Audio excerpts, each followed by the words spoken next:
Hello, everyone, and welcome from iRacing's virtual Nashville Superspeedway, where we say good evening, sim racing fans, and welcome into round 12 of the 2023 eNASCAR Coca-Cola iRacing season. 100 laps on the docket from the Music City tonight, as we say, let's go racing from Nashville Superspeedway. And there you see how tight things can get here at Nashville as Dylan Alt got checked up a little bit on the outside line, but we've had a change up front. Malik Ray still looking for his first win in the eNASCAR Coca-Cola iRacing Series, has made his way to second. And how about Casey Kerwin? I feel like every single week, Alan, we talk about this 95 car making moves early in these races, and at least for now, trying to ride the middle, get a little bit of clean air on his nose, and he's going to challenge for third from the 7th starting spot where he rolled off. An eventful start to this race for the 15 of Garrett Lowe. Let's hope it settles down for him a little bit. I think he's hoping for the same as Colin Keister up the racetrack. He is sliding that Baconator car around, and unfortunately he is going to go around hard to the outside wall. Dylan Alt gets collected, and one more scattered along with him. That is Derek Justice. 41 to Dylan Duval. I didn't now, see Duval was down too much. Duval was upset a couple of laps ago. He queued up on the radio and said, "Come on, guys, what are we doing?" Back up at the front of the field, nearly had a battle for the race lead across the start-finish line as the Firecracker 400 machine is trying to get the job done here at Nashville. And indeed, down to the bottom of turns 3 and 4, Colin Bowden is going to send it in. Almost contact with Nick Ottinger. They'll lean on each other. Vicente Salas, he's going to make it 3 wide for the top spot. For the lead, Colin Bowden in the 69 car. We got 3 wide in the back there with Matt Busa and Femi.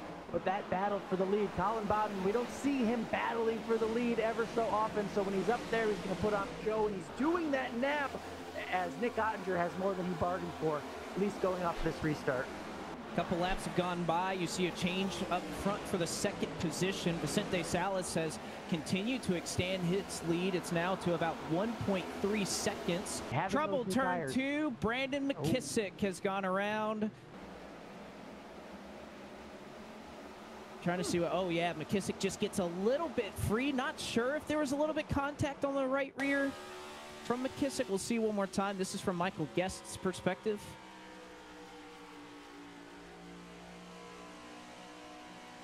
Oh, yeah, so Vincent slipped up just a hair. McKissick reacted to it. Nowhere for Bias or for McKissick to go. Certainly shake things up here in the playoffs as we approach the halfway point of this one and into the Geico restart zone. Green flag is out, and Alan Bowes able to get a good jump as your race leader. 3 wide behind him, Malik Ray, Ottinger, and not enough room for 3 wide. Is Matt Busa going to go around? Cody Bias, Derek Bordeaux, Zach Novak, all scattered throughout the infield here. We are still green, no caution flag as they continue to wreck down into 1, and there the yellow flag comes out. All right, we will take another look back at the long wreck that brought out yet another yellow flag. We're going to see 3 wide, but they are already wrecking in front of them. It was Matt Busa who was shoved up into the outside wall off of turn 4, and then everybody kind of trying to re-merge before the corner, I would say, is what the primary cause of that was. Victor gets hit up the racetrack 3 wide. There's a lot going on here in Nashville tonight. Wow, and you know who's enjoying it more than us? Alan Bowes out there in the 34, because this is all happening behind him and just helping extend his lead. But a lot of action here in Nashville tonight in this series, but Bowes right now trying to hang on. They're all stacking up behind him as a result, and how much longer does he hang on? Is he going to go down and block Steven Wilson? He's not going to put up the fight. Side by side, down the back straightaway for the race lead, and Steven Wilson going to make it look easy, and he is clear of Alan Bowes. Back up front, Jimmy Mullis has caught up to your race leader. Steven Wilson, Jimmy Mullis, and Dylan Duval all within 0.3 of a second with just 24 laps to go. Setting up for a great race. Look at that 1, 2, 3. Contact up front. It'll move Steven Wilson up the racetrack. Jimmy Mullis will bounce that car off of the apron in 1 and 2, and he'll have the run down the back straightaway. Side by side here at Nashville Super Speedway for the race lead. Wilson already in the playoffs with a win, and Jimmy Mullis looking for his spot right now. But Duvall, you'll see it here, just a little bit of a later entry and trying to carry that speed. Use a little bit of that draft as there's trouble on the front straightaway. Colin Bowden won once again. Derek Bordeaux as well. If I'm Jimmy Mullis, Dylan Duvall, I'm staying out. I'm not risking it. I'm not. Wow. I just don't think enough drivers are going to come down and... Someone should go. Yeah, there you go. Do the opposite. Oh, man, it's about 4 or 5 or so that will stay out. The rest of the field will come down. Other drivers, a few behind you, have new tires. You're out there on the old stuff. What's going through your head? I'll be real honest with you, Alan. I'm just, I'm focused on trying to just hit my marks here and, do like I was doing right there before the caution came out. I felt like I was hitting everything about as good as I could and holding Dylan at bay. So just going to try to do that again here and, obviously see what happens. Obviously the tire disadvantage, but car's good. So just thankful to be in this position. We're going to take the green with 9 laps to go here at Nashville into the Geico restart zone. Green flag is out for Jimmy Mullis, who escapes by about a car length or 2. But here come the fresh tires looking to make some moves behind him.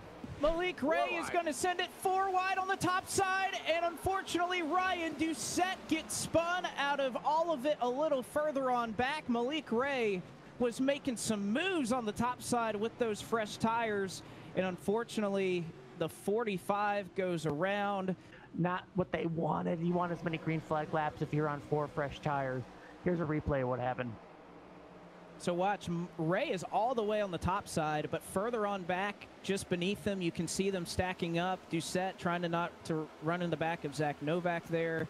He gets spun through the grass, and that is enough to trigger the caution flag. Pace car is going to dive down to the bottom, and we'll try to see it through to the end here at Nashville. Mullis, Ottinger, Duvall, and Bobby Zielinski, your top 4. Another fantastic launch for your race leader in Jimmy Mullis. He scurries away with 4 laps to go.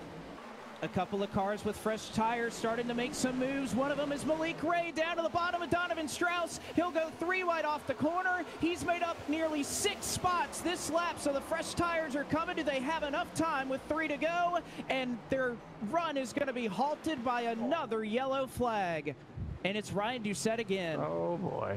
We're going to take a look at the one car. Gets a little bit loose. Derek Bordeaux. Perhaps a little contact with Corey Vincent. That is a trio of drivers that have been around each other all night. And, oh, by the way, Alan, the 77, the 2 car, those were teammates. Not what you want at the end. First attempt at eNASCAR overtime here at Nashville as they come into the Geico restart zone is green.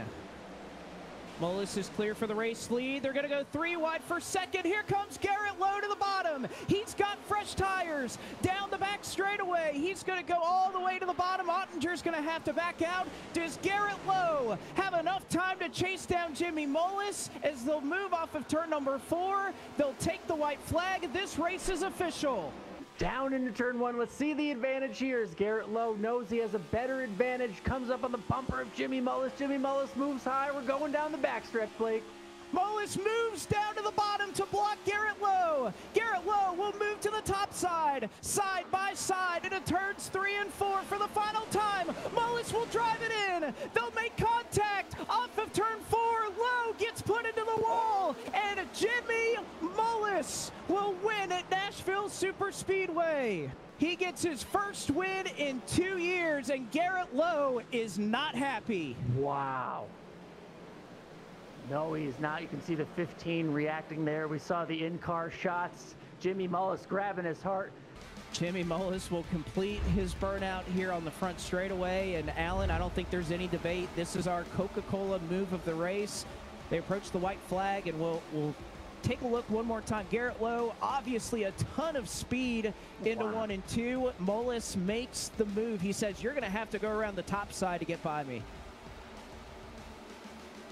And he does. Jimmy Mullis giving him the top side there a little bit. Garrett has the tires. Contact there. is, you know, wide open. I didn't think there was enough space there. Jimmy Mullis had it, makes the contact back, gets the victory over a car that had better tires in a better situation, but it's Jimmy Mullis with the checkered flag, which is what matters tonight. Let's talk to him now. The winner tonight at Nashville Super Speedway. Jimmy, the first thing I saw you do, clutch your heart, man. What was that final corner like, knowing the 15 had better tires and a faster car?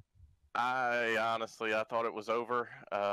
You know, there's going to be a lot of opinions about that right there, and I wasn't going to wreck him, but I did hit him, and you know, we were racing hard. I was tight, and you know, I'm not going to sit here and act like I wasn't trying to make contact and, you know, try to race it out to the line. Glad that he was able to gather it up and still come away third. He was flying on those tires, man.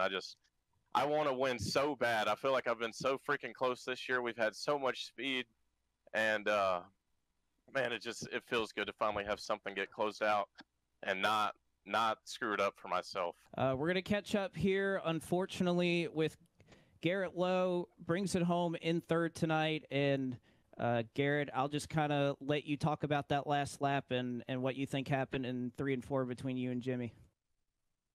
Yeah, I got ready for the win. I think that kind of basically sums it up. Thought I'd be nice. I mean, I could have shipped him off in the corner and just drove through him like there wasn't any tomorrow and had myself a nice win and be in the playoffs. But I thought I'd be courteous and at least race him with some respect when he threw the block.